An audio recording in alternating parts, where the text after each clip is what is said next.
Danelli Balenge é uma superatleta. No triatlo e nas provas de resistência, sua reputação é lendária. Ela é multicampeã nacional e mundial. Não é de se admirar que ela conquistou o título de atleta do ano dos Estados Unidos pela 6ª vez. Para Danelli, desistir não é uma opção, como o paramédico John Marshall está prestes a descobrir. No meu primeiro encontro com Danelli, ela tinha acabado de correr 96 quilômetros de deserto aberto a 46 graus antes de chegar no posto de controle onde eu estava trabalhando. Aquela mulher pequena e magra entrou na cabine médica. Os pés dela estavam cheios de bolhas. Ela estava completamente desidratada, até delirando. Eu recomendei fortemente iniciar um acesso intravenoso para reidratá-la. Você precisa disso. Não. Só uma bebida e fita adesiva. Aquilo definiu o que eu achava de Danelli. Ela me fez aprender desde o início que aquela era uma mulher forte como uma pedra. Percebi que ela era uma verdadeira atleta em todos os sentidos.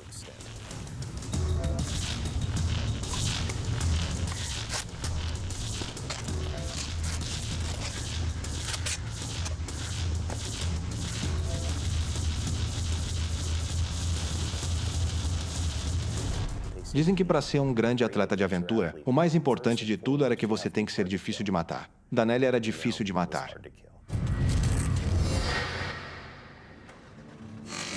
Jill.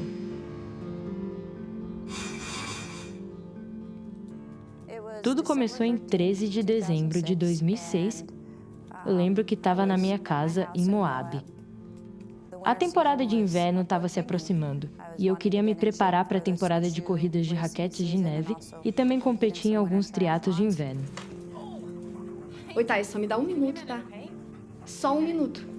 Eu planejava sair para uma corrida de umas 2 horas e eu tinha um dos meus percursos favoritos em mente. Fazia um tempo que não fazia esse trajeto. Ok, tudo bem. Ok. Eu entendi a mensagem. Ok, vamos lá.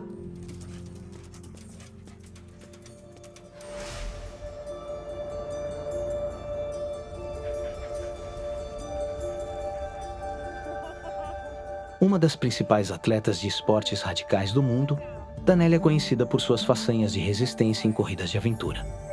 Solteira e vivendo sozinha, sua constante companhia é seu cachorro Taz. Eu adotei o Taz de um resgate de filhotes. Lembro de ir ao abrigo e tinham vários filhotes lá. Tinha um filhote que se destacou muito para mim.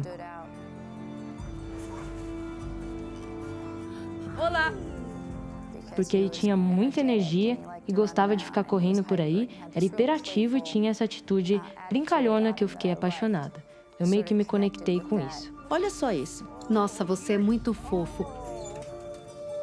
E lembro que uma outra mulher se aproximou de Taz e o segurou. Olhei para ela pensando que ela estava segurando meu Taz. Ele ainda não era meu cachorro, mas eu sabia que ele era o certo.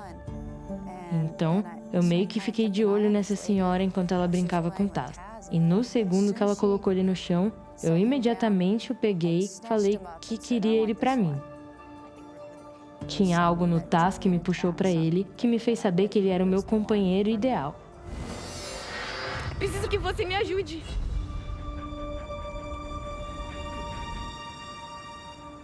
Com a companhia de Taz, Danelli está planejando uma corrida de treinamento rotineira pelo interior de Moab. É um lugar de uma beleza selvagem e diferente onde poucas pessoas vão. Era um dia ensolarado, mas estava relativamente frio, a temperatura provavelmente em menos de 0. Eu estava com meu caiaque em cima do carro, planejando remar depois. Eu não vi nenhum ciclista ou alguém fazendo trilha, só eu e Taz. Vem, Taz. Peguei minha garrafa de água no último minuto e também levei uma pequena pochete para não ter que carregar a garrafa na mão. Assim eu poderia simplesmente colocar a garrafa de água na pochete. Era uma pochete pequena com 2 bolsos com zíper. Eu não sabia o que tinha nesses bolsos. Apenas peguei e o que quer que tivesse lá da minha corrida anterior estava no meu bolso. Então eu saí para a corrida. Vamos. Eu não fazia ideia do quanto a minha vida ia mudar completamente. naquele dia. Vamos, Taz. Apesar de sua beleza, o interior ao redor de Moabe pode ser hostil e perigoso. Só no mês passado, 2 homens se tornaram vítimas desse terreno mortal, encontrados congelados na cruel noite do deserto. Equipes são acionadas regularmente para salvar pessoas em apuros. Mas Danelli não tem medo. 6 vezes vencedora do Prêmio de Atleta do Ano dos Estados Unidos, ela prospera ao se empurrar ao limite nos contextos mais extremos. Eu estava em uma excelente condição física, o que quer dizer que geralmente conseguia me esforçar ao máximo chegando ao limite da dor, mas sem ultrapassá-lo totalmente. Na verdade, quase chegava a ser bom. Eu entrava no ritmo, pegava o fluxo.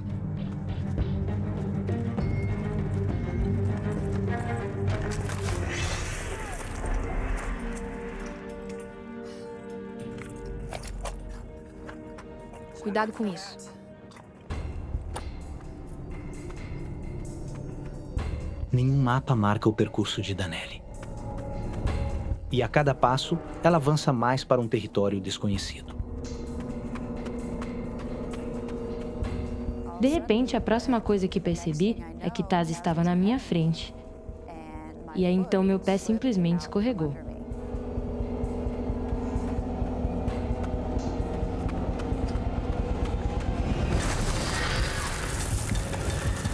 Quase imediatamente percebi que estava em apuros porque não conseguia parar. E eu estava caindo cada vez mais rápido.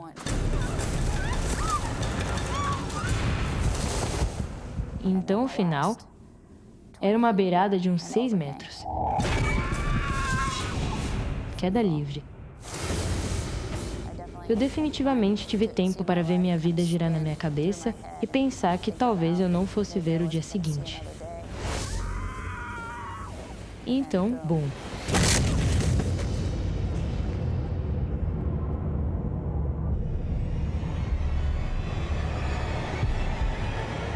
Me impressionou que estava viva.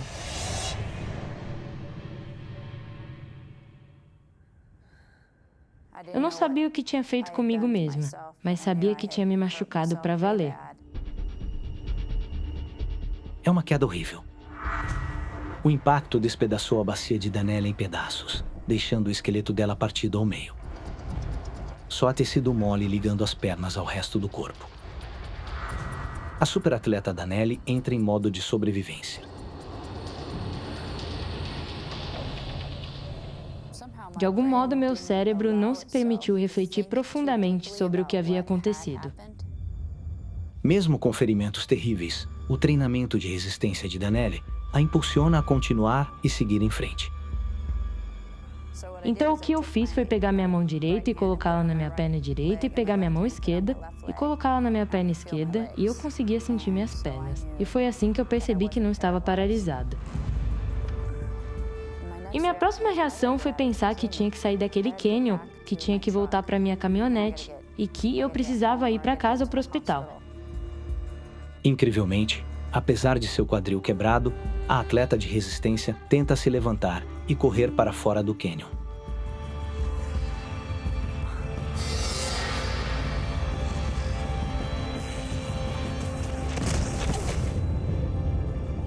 Mas com seu esqueleto praticamente partido em 2, as pernas de Danelli não sustentam o corpo.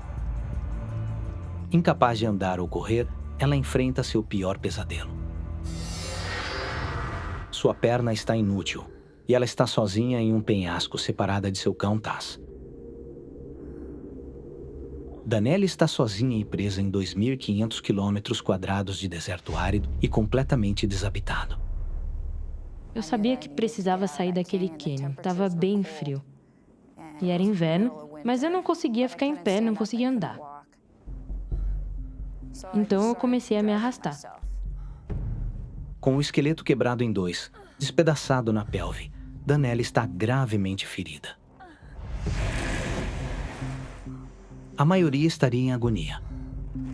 Mas Danelli, sendo uma atleta em forma, está tendo uma enorme descarga de adrenalina, mascarando a dor.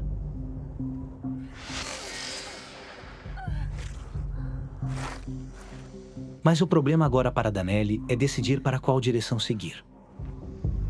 Ela não tem ideia se tem um caminho seguro para descer.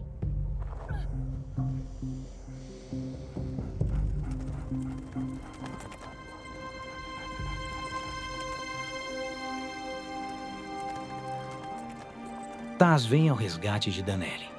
Taz, aí tá você. Taz encontrou um caminho pelo cânion para chegar até ela. Ela não está mais sozinha.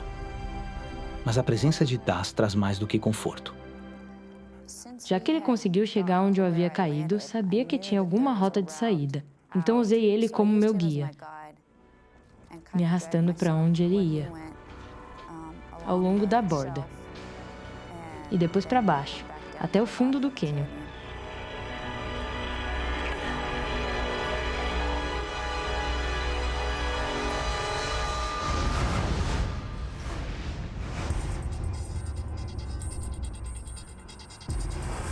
Com uma determinação impressionante, Danelli segue Taz até o fundo do cânion e agora planeja se arrastar de volta para seu carro.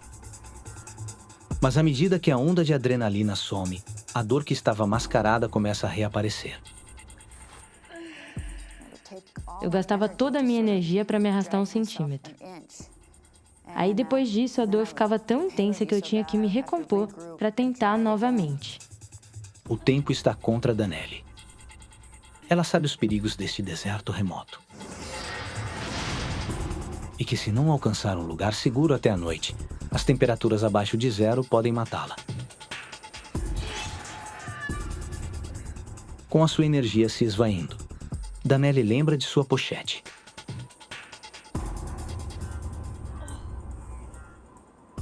Eu não sabia o que tinha naquela pochete, porque não olhei antes de sair. Em um bolso tinha um pequeno pacote de gel de açúcar que os atletas de resistência frequentemente levam com eles para ajudar a fornecer energia para correr. Comer o gel proporciona a Danelli a energia que ela tanto precisa e um momento para refletir sobre a tarefa colossal que está enfrentando. Mas seu progresso é dolorosamente lento. Em um ponto, olhei para trás e vi claramente onde havia me arrastado pelo cânion. Levei talvez 2h30 apenas para chegar ao fundo, me arrastando centímetro por centímetro. O cânion que eu levaria talvez 2 ou 3 minutos para subir a pé. O único conforto para Danelli é a presença constante do seu cão. Taz ficou comigo o tempo todo. Acho que ele provavelmente percebeu que eu estava machucada.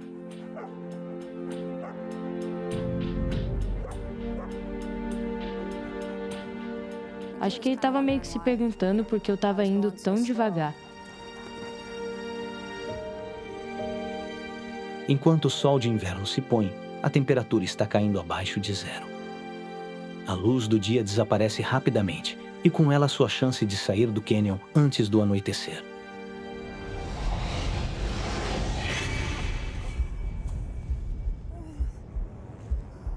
Apesar de esforços sobre-humanos, Danelli está longe de estar a salvo. Cansada demais, ela faz uma parada para dormir.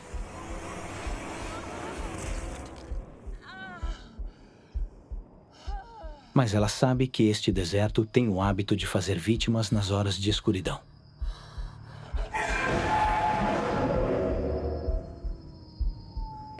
Era reconfortante ter Taz ali comigo. E eu também sabia que se fosse aparecer um coiote ou algo assim no cânion, ele iria latir e afugentar qualquer animal selvagem que viesse atrás de mim.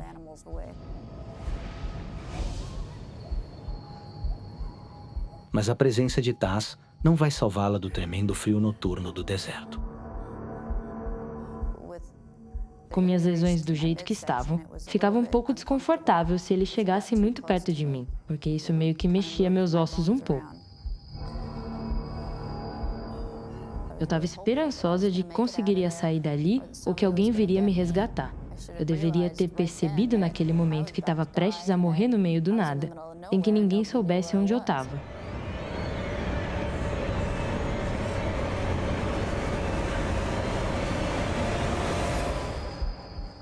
Faltando horas para o amanhecer, a temperatura já está bem abaixo de 0 e ainda não parou de cair.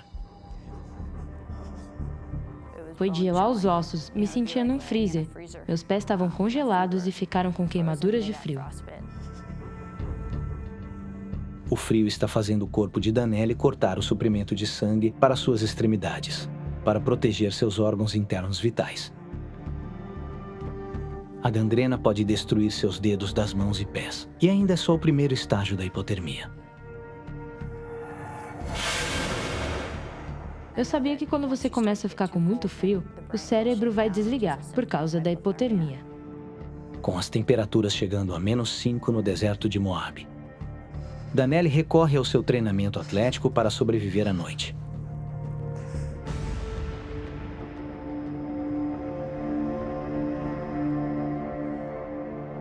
Apesar da bacia fraturada, Danelli começa a fazer abdominais para se manter aquecida.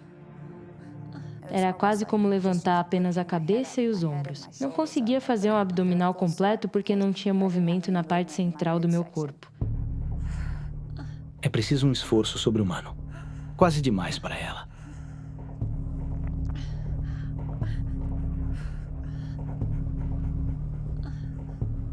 E então comecei a me cansar. Fiquei fatigada e percebi que precisava encontrar um ritmo que eu conseguiria manter durante a noite toda. Danelli se obriga a fazer um abdominal a cada 5 segundos, sem parar, durante as próximas 6 horas. É um desafio extraordinário, mas é a única maneira de se manter viva. Eu sabia que se adormecesse, morreria de hipotermia. E que se parasse de fazer abdominais, também morreria de hipotermia. Em um incrível feito de resistência física e força mental, Danelli se esforça para sobreviver em condições congelantes.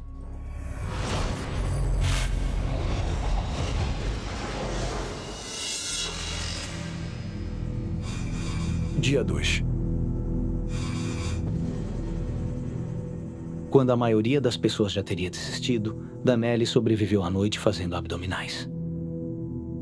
De manhã, ela não tem tempo para descansar. Ela pretende se arrastar por 3 quilômetros até seu carro.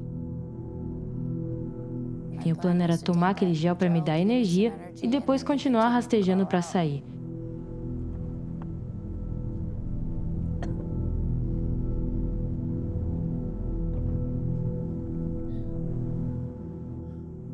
Achei que eu não teria problema para continuar me arrastando. E o que eu não estava sabendo e não esperava era que tinha sido a pura adrenalina que me fez aguentar as primeiras 5 horas depois que tive o acidente. Danelli vai sofrer um grande choque.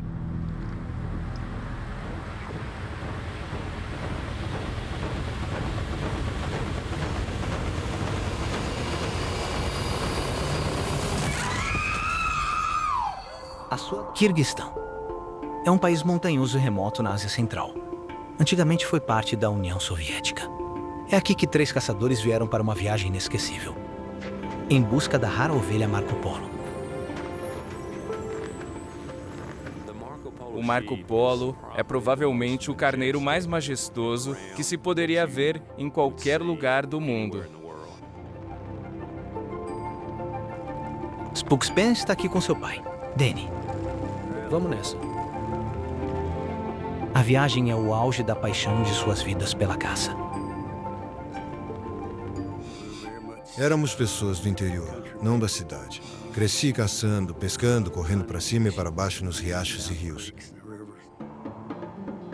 Caçar faz eles irem para longe de suas casas no Tennessee. Mas, sem dúvidas, essa é a jornada mais aventureira até hoje. Eu realmente não sabia nada sobre o Quirguistão. Eu só sabia que era montanhoso. Dá um tchauzinho pra câmera, pessoal. Juntando seu pai e filho, está um amigo de caça de Spook, o canadense Clay Lancaster. A maior atração da caça é a aventura. Muita gente acha que é só sair atirando por aí, mas não é isso. É sobre escapar das cidades, dos telefones, das pessoas e subir altas montanhas.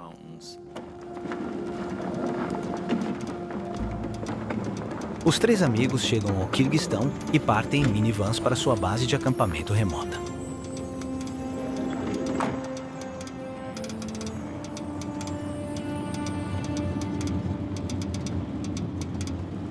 São 36 horas de viagem. jornada até o acampamento foi a parte mais difícil. Foi uma viagem longa e pesada, realmente foi.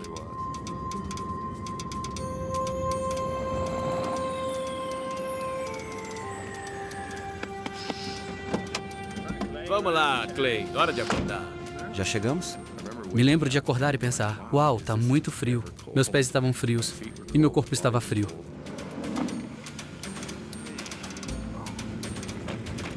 Vamos, pessoal. Havia montanhas por toda parte. Era absolutamente lindo. É isso aí. Eu me senti tão isolado quanto um ser humano poderia se sentir. A gente não ouvia um avião sequer. Não havia nada lá. Essas coisas eram bem diferentes do que eu estava acostumado. Posso usar? Prometo ser rápido. Fica à vontade, Danny. Clay trouxe um telefone via satélite e um GPS para casos de emergência. Não demora. Mas o Danny quer falar com sua esposa, Ruby. Alô, Ruby. Liguei para ela e disse que mesmo que não disparássemos um tiro, já tinha valido a pena. Porque foi uma das cenas mais bonitas que já vi. Toda a viagem valeu a pena. Obrigado. Espero que tenha se despedido. Daqui pra frente será apenas para emergências. Toda ligação para a esposa é uma emergência.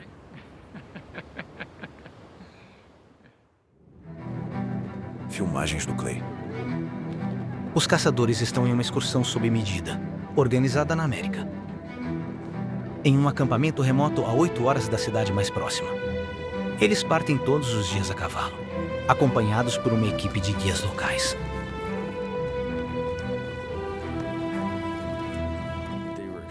Eles eram muito amigáveis, extremamente orgulhosos de seu país e realmente queriam te ensinar as coisas.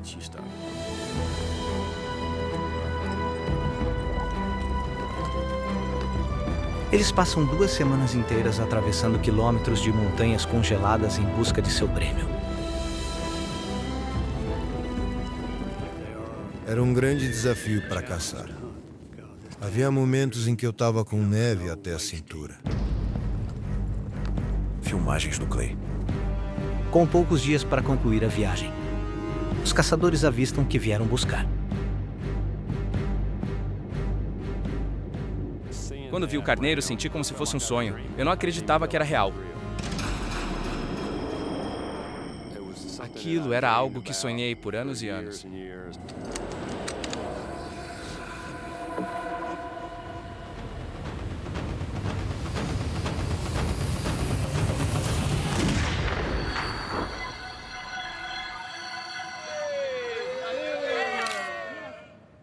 A caçada foi muito satisfatória. Nós pegamos 2 ovelhas Marco Polo muito lindas. E naquela noite tivemos um jantar de comemoração. É a última noite de caça e os locais querem dar uma despedida memorável aos rapazes. Eu não bebo, então estava sendo difícil para mim. Eu disse a eles que não, mas eles simplesmente não aceitavam um não como resposta. Vai beber sim! Então, quando contaram até 3 e todos viraram um copo, eu levei o copo até o lado da minha orelha, joguei a bebida para trás e bati o copo na mesa, balançando a cabeça como se aquilo quase tivesse me matado.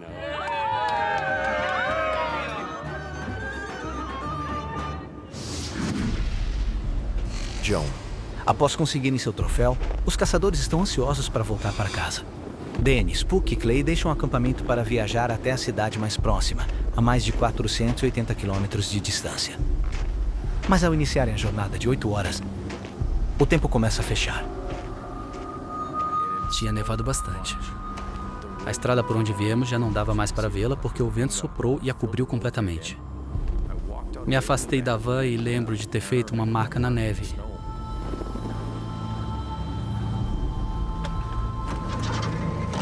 Por que você fez aquilo? Eu disse acho que é o mais longe que a nossa van chegaria. Espero que não. Acho que não percebemos o quão ruim estava até começarmos.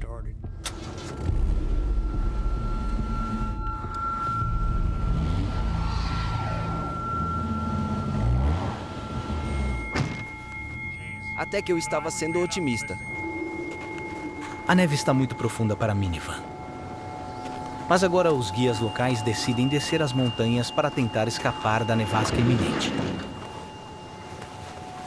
Foi então que disseram que a gente tinha que entrar no caminhão. E eu lembro de pensar, eu avisei. Era um veículo militar antigo, estava todo aberto. O vento soprava direto na cara. Não era nada confortável lá atrás. Era para ser uma caçada VIP e aquilo fazia parte do que deveria torná-la tão especial. Fazíamos piadas sobre isso só brincando com a situação. Tipo, não parecia muito com um tratamento VIP.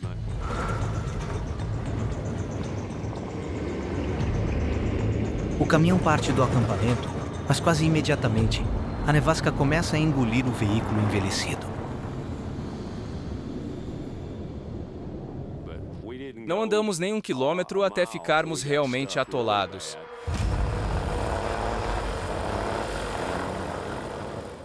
Tivemos que tirar toda a neve com a pá. Continuamos cavando para fazer o caminhão sair.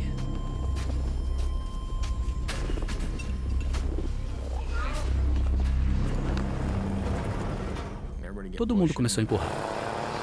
E aí ele voltou a funcionar.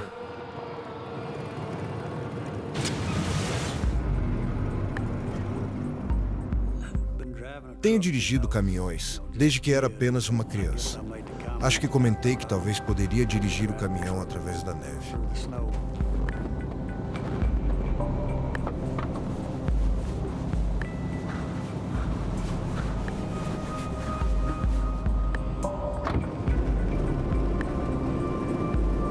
Com o Danny no volante, eles lutam para continuar através da neve. Ele fez um trabalho incrível. Fomos mais longe enquanto ele dirigia do que com qualquer outra pessoa. Mas depois de algumas horas, Danny se cansa e precisa parar. Depois que ele assumiu o volante de novo, não me deixa mais dirigir. E conforme o dia avança, eles continuam enfrentando o acúmulo de neve. Chegamos a um ponto em que não conseguíamos saber onde estava a estrada. Cada vez que chegávamos em uma colina, ficávamos presos 3 ou 4 vezes nela. Tínhamos que remover toda a neve do caminho para o caminhão ganhar impulso e chegar ao topo. Estava nevando muito e ficava cada vez mais fundo. No final da tarde, os caçadores avançaram demais para voltar. E o clima está piorando. Tudo ficou branco, tudo estava coberto de neve.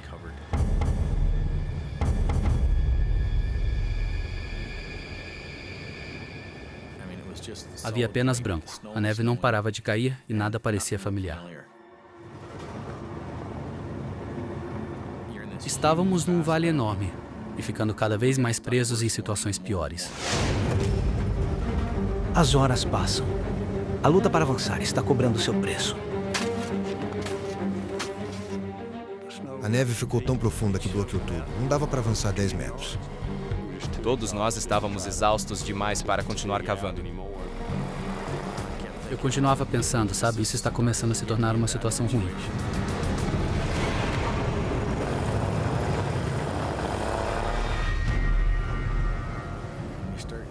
Você começa a ver seu progresso diminuir de 200 ou 300 metros de cada vez para 2 ou 3 metros. É aí que você percebe que acabou.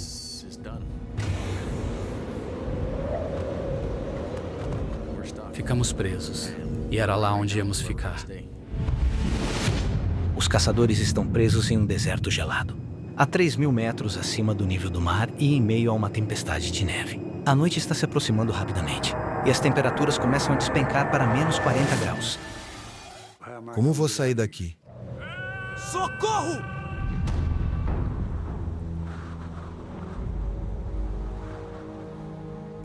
Decidimos parar e esperar a noite passar e, com sorte, encontrar uma maneira de sair. É aí que você começa a ficar um pouco apreensivo.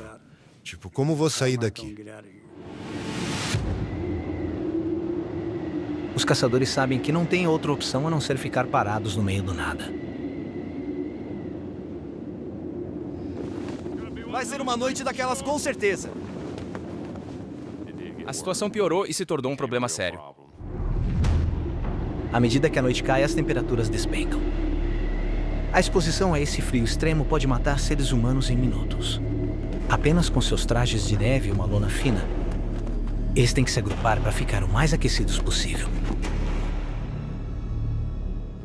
Chegou a uns 30 ou 40 graus abaixo de zero naquela noite. A parte de trás do caminhão estava lotada e fazia muito frio. Aquela não foi uma noite divertida e confortável.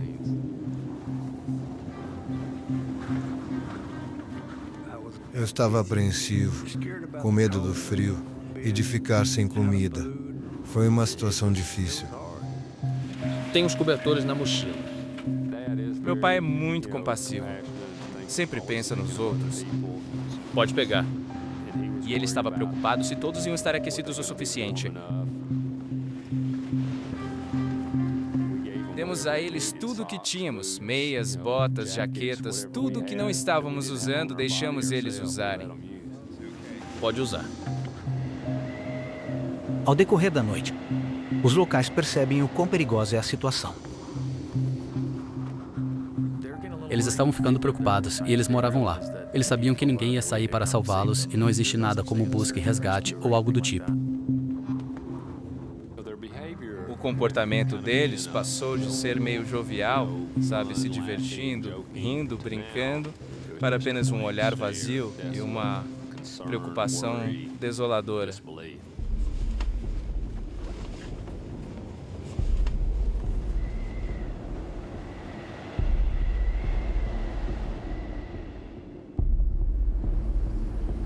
Os caçadores sobreviveram a uma noite amargamente fria. Dia 2. Mas o amanhecer não traz alívio no clima. E quando Clay sai do caminhão, ele leva um choque. Durante a noite, o caminhão foi engolido por um manto branco. Clay agora já não pode distinguir a terra do céu. Não havia nada para ver. Era apenas uma paisagem sólida de neve. Estávamos neste vasto vale. Ninguém sabia onde estávamos. Foi uma sensação angustiante. Para piorar a situação, os guias locais começam a recorrer aos ocidentais em busca de sugestões sobre o que fazer a seguir. Se você tira a rotina normal deles, eles não têm a menor ideia do que fazer. E eu acho que essa foi a parte mais assustadora. Foi aí que decidimos, olha, eles não vão nos tirar daqui. Vamos ter que fazer algo diferente. Parecia que, cada vez mais, eles olhavam para mim para saber o que fazer. Eu estava em um país estrangeiro e realmente não sabia o que fazer. Clay sabe que estão presos e em um grande problema. Usando seu telefone via satélite, ele faz uma chamada de emergência para o homem com quem marcaram a viagem de caça. Ele estava na Rússia na época, em Moscou. Aqui é Clay Lancaster. Ele estava tentando amenizar a situação. Ele disse que não estava ruim. E eu ficava dizendo para ele, você não percebe onde estamos e o que está acontecendo agora, estamos presos. Nosso caminhão está atolado na neve, não dá para sair. Logo chegou ao ponto dele falar, ei, tenho que jantar agora, estou ocupado, não posso falar com você. Alô? Aí ele desligou o telefone. Alô?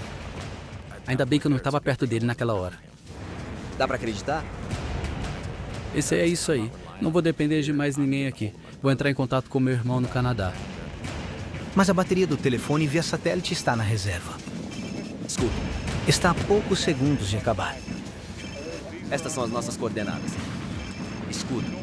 Norte 42. Foi um pouco frustrante. Eu pensei, por que deixei a bateria se esgotar tanto? Era a última que eu tinha. No momento em que ele está prestes a dar a localização exata, Alô? o telefone fica sem bateria. Alô? Você acha que ele ouviu?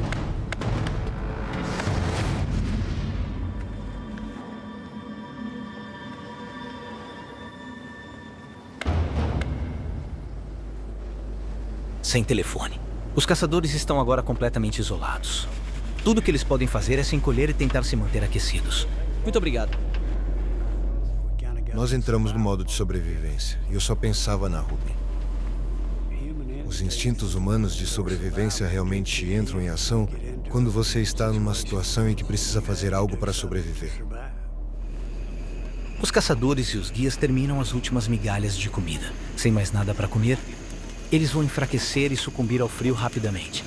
Já se passaram 24 horas desde que saíram do acampamento. E começam a duvidar se serão resgatados algum dia.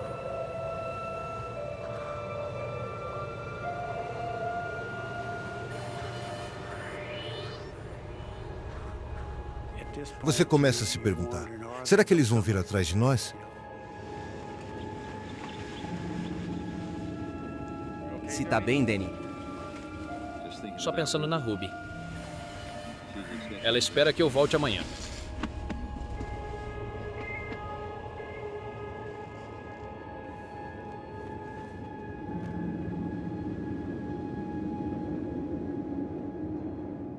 Eu estava preocupado se mesmo que alguém nos encontrasse, eles chegariam a tempo.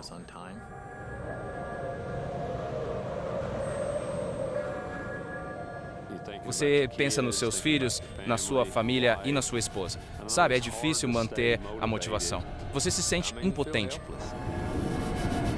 À medida que a segunda noite cai, as temperaturas despencam novamente. E o mesmo acontece com o humor dentro do caminhão. Ter que estar lá fora mais uma noite, quando está 30 ou 40 graus abaixo de zero e perceber que ninguém vai aparecer, é uma sensação indescritível. Mas apesar de tudo, Clay está determinado a não desistir.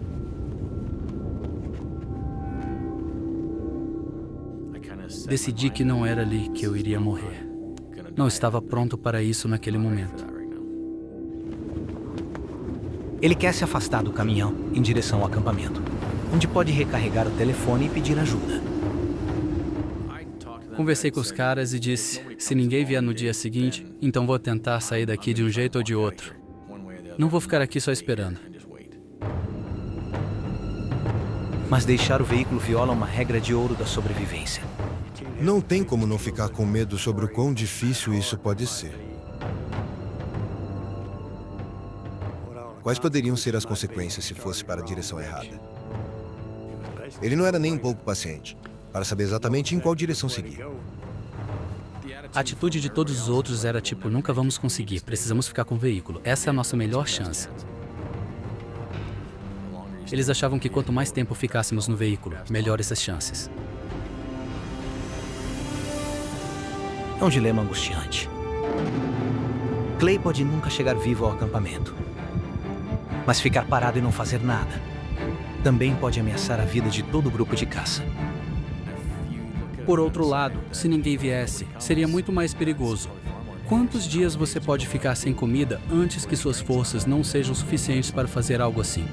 Em que momento deveríamos ir? Em que momento precisaríamos decidir sair de lá? Dia 3. O amanhecer no terceiro dia traz uma decisão que mudará a vida de Clay Lancaster. Ficar e esperar que o resgate venha? Ou arriscar sair caminhando para buscar ajuda?